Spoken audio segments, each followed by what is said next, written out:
Sony becomes majority shareholder of KADAKAWA. Sony became the majority shareholder of KADAKAWA last week with an investment of 50 billion yen, bringing Sony's share in the company to 10%.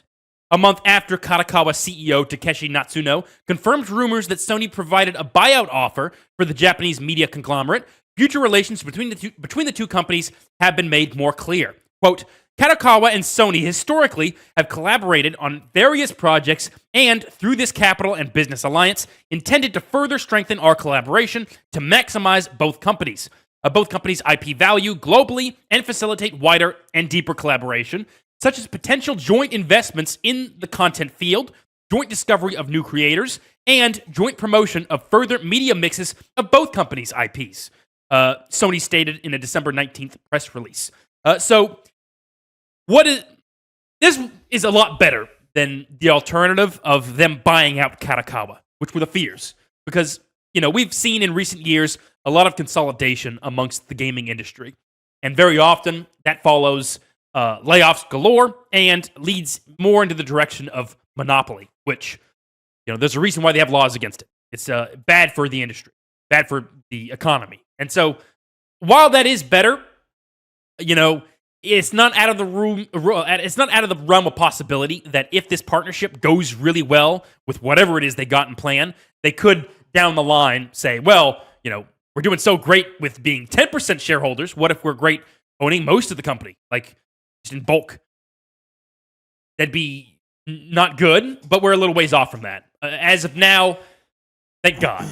I was waiting for any day now for us to hear the news that they were going to be bought out. Right. Well, yeah, from a gaming perspective, the focus is the fate of From Software here. Yeah. Through this majority shareholder of KADAKAWA. And granted, this still gives Sony some say in what From Software is doing and what they are doing next. I don't have fear that Sony would be, or PlayStation or Sony, I guess Sony, would interfere with what FromSoft is doing. They're literally just printing money, so you kind of just keep letting them print money right now. So yeah, I agree this is probably the best case scenario of what could happen here, but I think it easily lays the groundwork for more. And 10%, sure, but what's to stop them jumping up 15, 20, and then eventually just buying the whole thing outright? Who knows? But it's also important to know that KADAKAWA is not, the moneymaker is not necessarily solely From Software. They're heavy in anime, they're heavy in multimedia conglomerate stuff. So this is a bigger move for Sony than just PlayStation, FromSoft, all that stuff. The scale is much grander. Now, what does that mean industry-wide? We'll have to wait and see. I imagine for the everyday folk, you're not going to see a lot of differences and so forth. But I am curious, what are Sony's plans here? Well, the focus seems to be on IPs as a whole. Yeah. And seeing as how Crunchyroll was not that long ago bought up by Sony, and they've clearly been trying to break out into the anime market. They've also been doing more film releases and television releases. They're trying to take their video games and not just keep them as video games. So, as you said, From Software is the biggest, part of this whole thing because we talk about video games all the time. And From Software, they've been the top dogs. And so that's where a lot of these decisions seem to come from rather than any of the other related things. But that's just an added bonus because, KADAKAWA, being a media conglomerate, has a lot of IPs under their belt. Sony having the capabilities to make movies, to make animes, to make TV shows means that this partnership just makes sense. This seems to be almost like a trial period where they want to see how much, when they're more involved in KADAKAWA's production of things, if, they'll clearly make money from it, but, at a certain point they might say, well, maybe if we just take control of this thing, we can make even more money, and we can entirely put the profits onto our side of things rather than just have to split it.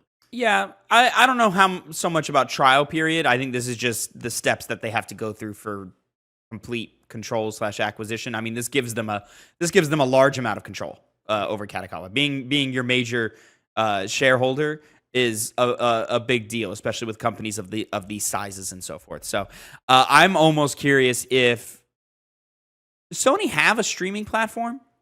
I don't know if they do. I don't think they do. Yeah. They just got Crunchyroll, which Other than that, yeah, they don't have anything. So yeah, I'm curious if it means that like maybe we use Crunchyroll as our foundation and rebrand it and build it off into a full-fledged Sony DSP, or you know, a lot of Sony movies and stuff end up on Netflix and Disney Plus sometimes and so forth. So I'm almost curious if it means that like they're more comfortable doing that. In which case, I think just being a major shareholder is all they're looking to be here. But if they are looking to potentially launch some kind of mainstream streaming platform, weird, late to the party. But Sony has always kind of, Sony as a whole, not PlayStation, but Sony as a whole has very often been late to the party on a lot of things. So, you know, I could see that being a route that they want to take. If so, then I would if so, and they do develop their own full-fledged streaming platform, I would expect an even greater shareholder percentage or complete acquisition at some point. Whether that's a couple years from now or 10 years from now, you know, of course, we'd have to wait and see on all of that. But yeah, if they're looking to acquire IPs, and create some sort of, I don't know what you would call it, database, cornucopia. What do you call these? Like a collection of media, a collection of material, Coalition, a collection of creations. I don't know. Yeah, you know, something like that.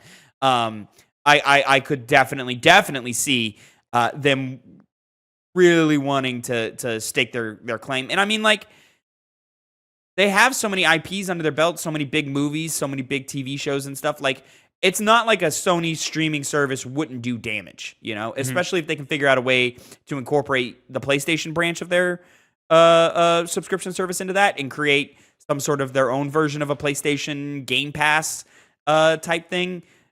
We had heard some rumors about them thinking about that, you know, nothing concrete. Yeah, and at the end of the day, I don't think they would, because I think they're clearly pretty successful at, you know, extorting $70 from the public whenever they want. And, you know, they do well at putting on discounts on games and stuff and getting people to buy games and so forth like that. But it's not like they haven't tried streaming in the past. PlayStation 4 launched with some way to, like, you stream, what was that TV show that they were doing at the time? And that seemed to come from Xbox, because they were doing that whole thing, and that was one of the big pushers. TV was a big, instead of a video game console, you were buying a multimedia machine. And that didn't market well. People were not happy about that, and Sony seemed to kind of be like, well, we could do that too, and do the cool games. Yeah, but that didn't. Well, it was more of like a, but just in case the TV thing works, like we've still got it and stuff like that. And I mean, it's not like PlayStation hasn't been building out some kind of streaming platform through their acquisition of Gaikai, which then became PlayStation Now, which they've kind of reworked and rebranded and so forth. And streaming, like it or not, guys, is the future. It's inevitable. It's going to happen. You're not going to download games. You're not going to buy CDs of games, or I guess Blu-rays, discs of games. You're not going to, like, physical media will die. And then it will just become a point of you just stream everything everywhere all at once. And then those companies can cuckold you. Yeah, they can. And it's very scary. So I don't know. I could see Sony as a multimedia mogul going a bunch of different directions here. Which one they choose, who knows?